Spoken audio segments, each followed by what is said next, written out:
যেমন আন্দোলনের সপক্ষে আদালতের যে একটা অবস্থান সেটা আমরা দেখতে পেয়েছি। এর মতো একটা মধ্যযুগীয় তালিবানি ফতোয়া দিয়ে যেখানে মেয়েদের রাত্রে কাজ করার অধিকার কেড়ে নেওয়া হচ্ছিল সেটাকে বাতিল করে দেওয়া হয়েছে। আশা করি আগামী দিনে অভয়ার যে বিচার প্রক্রিয়া সেটা ঠিক পথে চলবে। এরা যদি সঠিক সময়ে সঠিক সিদ্ধান্ত নিতেন আমাদের এই মেয়েটিকে আজকে ভেবে যেতে হতো না। ট্রান্সফার করে অন্য পদের তো প্রশ্নই নেই, এদের সাসপেনশন দরকার, এদের বিরুদ্ধে ডিপার্টমেন্টাল প্রসিডিংস দরকার। আরজি করের ঘটনায় সুপ্রিম কোর্টের শুনানি ছিল মঙ্গলবার। এর পাশাপাশি কলকাতা পুলিশ কমিশনারের নতুন পদে নিযুক্ত হলেন একেবারে মনোজ কুমার ভার্মা। সেই জায়গায় দাঁড়িয়ে অর্থোপেডিক ডক্টর উৎপল ব্যানার্জি বিষয়টিকে কিভাবে দেখছেন সরাসরি তার মুখ থেকে শুনে নেব। আন্দোলন করছে, যেমন আন্দোলনের সপক্ষে আদালতের যে একটা অবস্থান সেটা আমরা দেখতে পেয়েছি। আমরা হচ্ছে যে এখানে রাজ্য সরকারের যিনি কাউন্সিল তিনি হচ্ছেন যে কে সিজওয়ার করছে কে না করছে এ নিয়ে কিছু ভুল তথ্য পরিবেশনের চেষ্টা করেছিলেন। সেই তথ্যগুলি চ্যালেঞ্জের মুখোমুখি হয়েছে।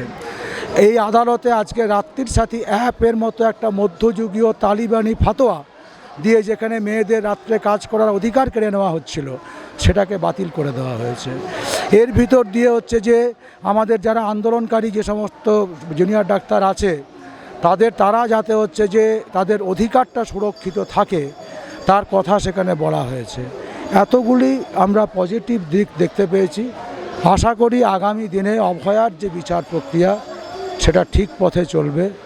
যেটা হচ্ছে যে এটা তো অভয়ার বিচার প্রক্রিয়া মানে তো অভয়ার বিচার প্রক্রিয়া নয়, সেটা ধরো এটা আমাদের প্রত্যেকের জন্য। এটা ধরো তুমি, তোমার বন্ধু, আমার মেয়ে, এরা প্রত্যেকে যাতে আগামী দিনে বেঁচে থাকতে পারে এটা শুধু তার লড়াই। দেখি, আশা করি ঠিক পথে এগোচ্ছে, আশাবাদী আমরা। কলকাতা পুলিশ কমিশনার যিনি বিনীত হয়েছিলেন প্রাক্তন তাকে নতুন পুলিশ কমিশনার হলেন মনোজ কুমার ভার্মা। আমরা এই যে পুরো বিষয়টাই কালকে যেটা ট্রান্সফারের কথা বলা হয়েছিল এই পুরোটাকেই আমরা হচ্ছে যে মনে করেছি যে কোনোভাবে একটা স্টেজ ম্যানেজ করার চেষ্টা এটাকে কারণ এই যে নামগুলি এসছে আমরা তথ্য দিয়ে বলে দিতে পারি।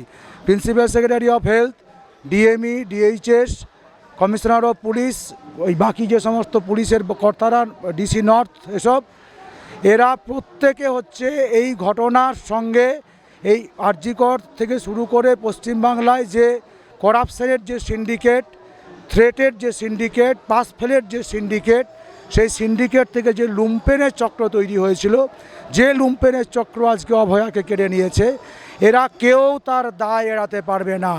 এরা যদি সঠিক সময়ে সঠিক সিদ্ধান্ত নিতেন আমাদের এই মেয়েটিকে আজকে ভেবে যেতে হতো না। এদের প্রত্যেকে ট্রান্সফার না, আমরা চাইছি এদেরকে কাস্টডিতে নিয়ে জেরা করা হোক। একমাত্র তাহলেই অভয়ার বিচার প্রক্রিয়া ঠিক পথে এগোতে পারবে। ট্রান্সফার করে অন্য পদের তো প্রশ্নই নেই, এদের সাসপেনশন দরকার, এদের বিরুদ্ধে ডিপার্টমেন্টাল প্রসিডিংস দরকার, কাস্টডিতে নিয়ে জিজ্ঞাসাবাদ দরকার।